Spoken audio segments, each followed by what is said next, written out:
নমস্কার, audio story চ্যানেলে আপনাদের সকলকে স্বাগত।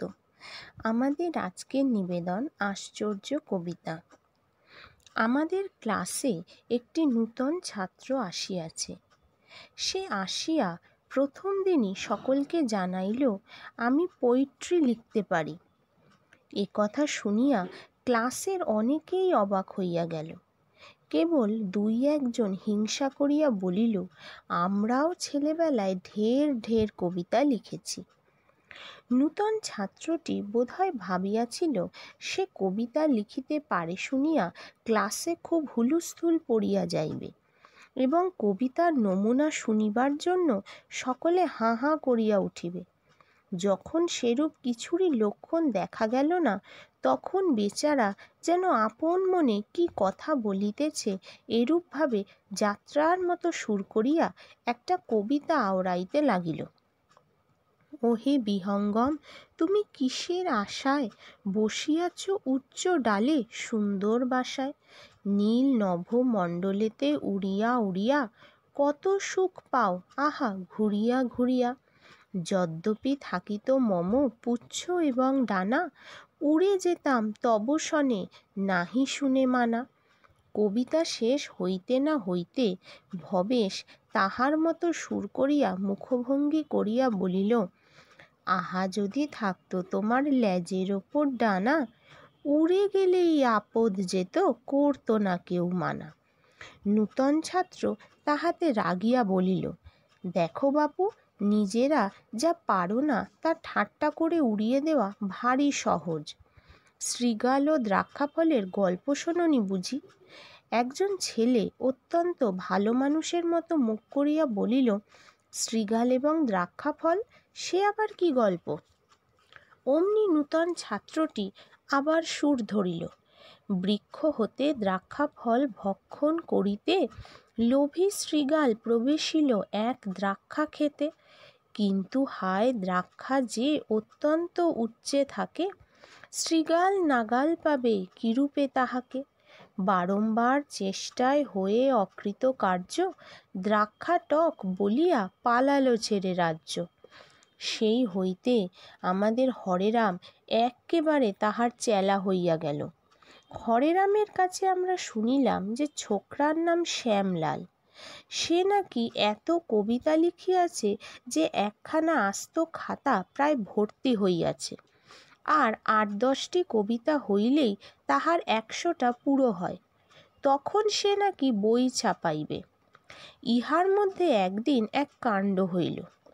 গোপাল বলিয়া একটি ছেলে স্কুল ছাড়িয়া যাইবে, এই উপলক্ষে শ্যামলাল এক প্রকাণ্ড কবিতা লিখিয়া ফেলিল। তাহার মধ্যে বিদায় বিদায় বলিয়া অনেক অশ্রুজল, দুঃখ, শোক ইত্যাদি কথা ছিল। গোপাল কবিতার আধখানা শুনিয়াই এক্কেবারে তেলে বেগুনে জ্বলিয়া উঠিল। সে বলিল, ফের যদি আমার নামে পোয়েট্রি লিখবি তো মারব এক থাপ্পড়। হরেরাম বলিল, আহা, বুঝলে না, তুমি স্কুল ছেড়ে যাচ্ছ কি না তাইও লিখেছে। গোপাল বলিল, ছেড়ে যাচ্ছি তো যাচ্ছি, তাতে তোর কি রে? ফের জ্যাঠামি করবি তো তোর কবিতার খাতা ছিঁড়ে দেব।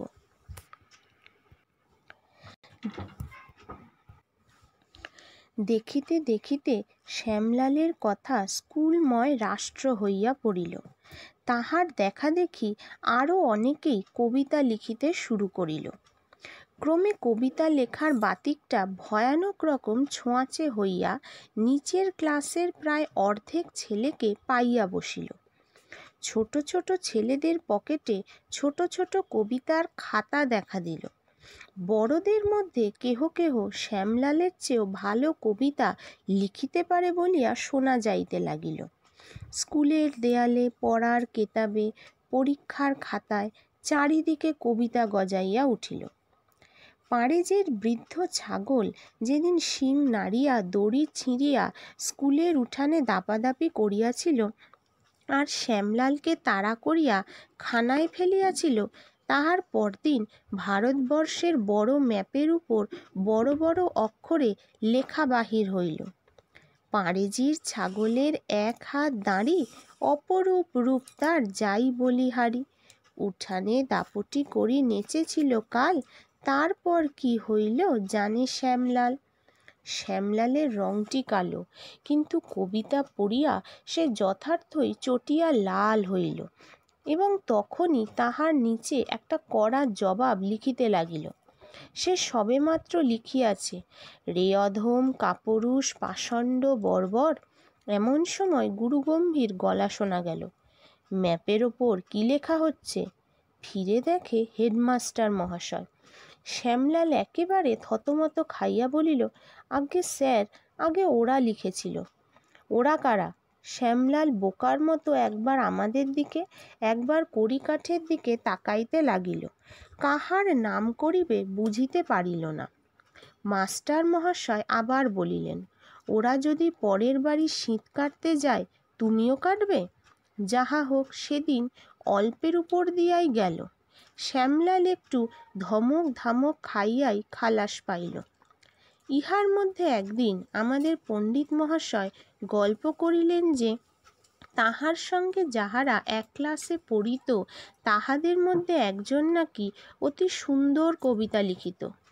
একবার ইন্সপেক্টর স্কুল দেখিতে আসিয়া তাহার কবিতা শুনিয়া এমন খুশি হইয়াছিলেন যে তাহাকে একটা সুন্দর ছবিওয়ালা বই উপহার দিয়াছিলেন। ইহার মাসখানেক পরেই ইন্সপেক্টর স্কুল দেখিতে আসিলেন। প্রায় ২০-২৫টা ছেলে সাবধানে পকেটের মধ্যে লুকাইয়া কবিতার কাগজ আনিয়াছে। বড় হলের মধ্যে সমস্ত স্কুলের ছেলেদের দাঁড় করানো হইয়াছে।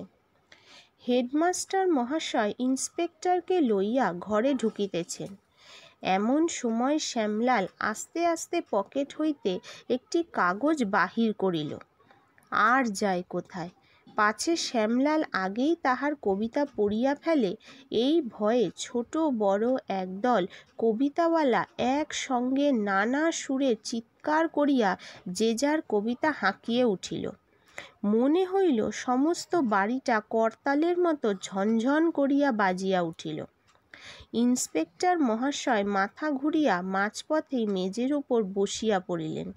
ছাদের উপর একটা বিড়াল ঘুমাইতেছিল, সেটা হঠাৎ হাত পা ছুঁড়িয়া ৩তলা হইতে পড়িয়া গেল। স্কুলের দারোয়ান হইতে অফিসের কেশিয়ার বাবু পর্যন্ত হাঁ হাঁ করিয়া ছুটিয়া আসিল। সকলে সুস্থ হইলে পর মাস্টার মহাশয় বলিলেন, এত চেঁচালে কেন? সকলে চুপ করিয়া রহিল। আবার জিজ্ঞাসা করা হইল, কে কে চেঁচিয়েছিল? ৫-৭টি ছেলে একসঙ্গে বলিয়া উঠিল, শ্যামলাল। শ্যামলাল যে একা অত মারাত্মক রকম চেঁচাইতে পারে এ কথা কেহই বিশ্বাস করিল না। যতগুলি ছেলের পকেটে কবিতার খাতা পাওয়া গেল, স্কুলের পর তাহাদের ১.৫ ঘণ্টা আটকাইয়া রাখা হইল। অনেক তম্বিতম্বার পর একে একে সমস্ত কথা বাহির হইয়া পড়িল। তখন হেডমাস্টার মহাশয় বলিলেন, কবিতা লেখার রোগ হয়েছে, ও রোগের ওষুধ কি? বৃদ্ধ পণ্ডিত মহাশয় বলিলেন, বিষস্য বিষমৌষধম, বিষের ওষুধ বিষ। বসন্তের ওষুধ যেমন বসন্তের টিকা, কবিতার ওষুধ তস্য টিকা। তোমরা যে যে কবিতা লিখেছ তার টিকা করে দিচ্ছি। তোমরা ১ মাস প্রতিদিন ৫০ বার করে এটা লিখে এনে স্কুলে আমায় দেখাবে। এই বলিয়া তিনি টিকা দিলেন। পদে পদে মিল খুঁজে গুনে দেখি ১৪, এই দেখো লিখে দিনু কি ভীষণ পদ্য। এক চোটে এইবারে উড়ে গেল সবিতা, কবিতার গুঁতো মেরে গিলে ফেলি কবিতা। ১ মাস তিনি কবিদের কাছে এই লেখা প্রতিদিন ৫০ বার আদায় না করিয়া ছাড়িলেন না। এ কবিতার কি আশ্চর্য গুণ! তারপর হইতে কবিতা লেখার ফ্যাশন স্কুল হইতে একেবারেই উঠিয়া গেল।